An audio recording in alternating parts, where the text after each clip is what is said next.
Hi there everyone, welcome back to Riddle. Now that we have the content for our poll, let's look at some design aspects. So this was the one that we've been using as an example, and you can see it looks different to the one that we've been creating, and that's because of palette, or the palette that we've chosen for this design. Let's have a look at the palette and a few other design features. So in our riddle, on the left-hand side, click on the paintbrush symbol here to go to the palette. And you can see all these default palettes that are here. The default is timeless, and that's what we've been having as we've been creating. But the one that I used in our example here was the rocket ship. And that will make it look like this. It changes the font to a default font for rocket ship. It changes the colors. You can choose one of these defaults, or of course also use your own by creating a palette or using an existing one, clicking on the three dots and then copying and editing it. What that would look like if we do that, so let's say rocket edits, is that within that you can change the font. You can use your own, use a Google, use an Adobe font, for example. And then for each aspect, specify that if you want to. What we can also do is switch on or off the block instructions, and that's here. If I start the quiz, you can see here it says order the answers. Now if I disable that, that will be gone. It's on by default. Okay, what we can also do is look at the images that, as a whole, for the whole riddle, the images that are used in each block.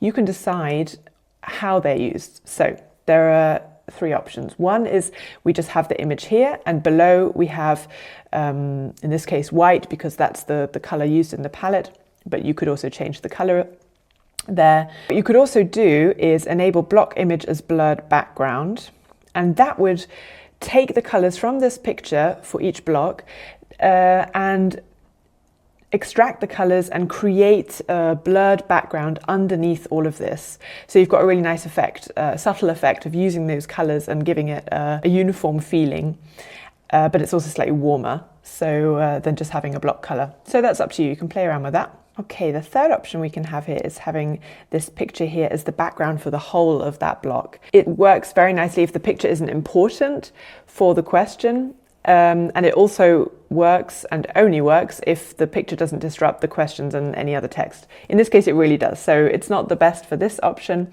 It might work nicely with a different palette. For example, let's change the palette to timeless, and then click on copy and edit palette, timeless edits.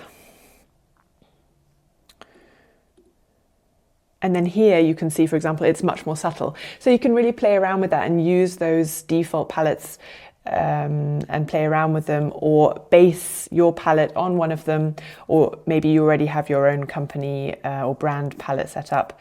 If not, feel free to follow one of our help guides for working on your own palette and then also your own preset. Okay, so yeah, I'd like to go back to our other palette. I'd like to go to the rocket ship edits palette, the one that we created. Yes, customize, and I want to take this second option, so where the image is at the top but the colors are extracted and blurred underneath. Okay, so that's for the image.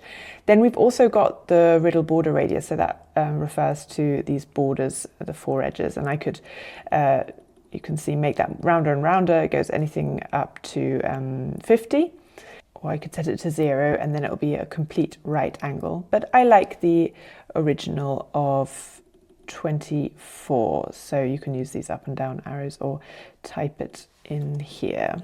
Okay, there we go. And then the main section of this, of these palette settings, or the biggest section, let's say, are all of these colors. So you can change the text color, you can change the answer background color, you can change the right answer, wrong answer. In this case, okay, we don't have a right and wrong answer, it's a poll, so bad example. But you could change the button background colors. So for example, here we've got the choose color. Let's just change that for now to white.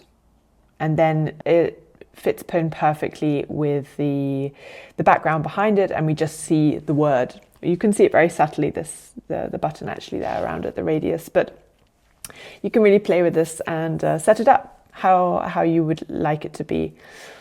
Let's take it back to what it was. I think it was this.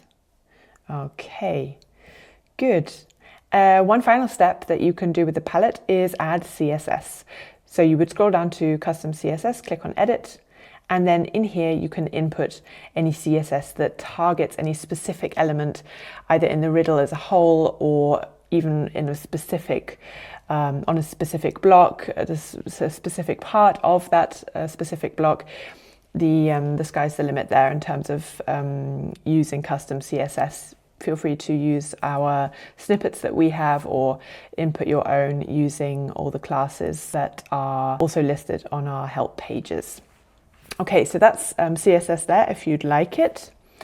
In the next clip, we're going to look at some poll-wide settings. If you have any questions for now, feel free to write to us at academy@riddle.com or in our support chat on our website. And thank you very much.